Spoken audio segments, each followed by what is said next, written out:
Guten Morgen, liebe Nicola. Hallo. Du kommst aus der Diözese Trier. Genau. Heute Morgen warst du die Gebärdendolmetscherin Genau, ja. in dieser Messe für Menschen mit spezifischen Bedürfnissen. Genau. Die haben wir zusammen gefeiert mit einigen Pfadfindern der Foulard Blanc. Anderen waren über Livestream mit uns verbunden. Wie ist das, wenn man Gebärdensprache, eine Messe dolmetscht? Also generell sind wir Gebärdensprachdolmetscher ja dazu da, Kommunikationsbarrieren abzubauen.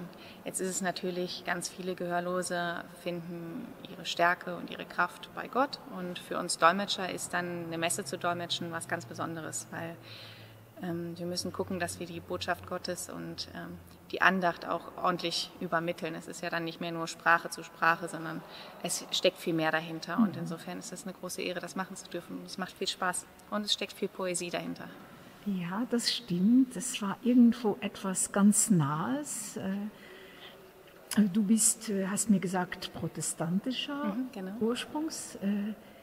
Was könntest du jetzt heute Morgen vor dem Gnadenbild, spricht das dich an, diese kleine Marienstatue, Ja. dieses Haus? Ja, es ist fantastisch. Man muss wirklich sagen, dass die Kathedrale hier ist erstens wunderschön, zweitens der Aufbau und das Bild der Trösterin. Ja. Es vermittelt eine sehr schöne Stimmung, die man auch in den Dolmetschprozess mit einbauen kann. Ja. Schön. Wir danken dir ganz herzlich und Ich auch bedanke mich. Jutta Förtsch, die bei uns über diese Pastoral jetzt verantwortlich ist. Sie hat das ermöglicht und nehmen Sie liebe Grüße mit nach Trier in die Großregion. Mache ich. Ich danke Ihnen.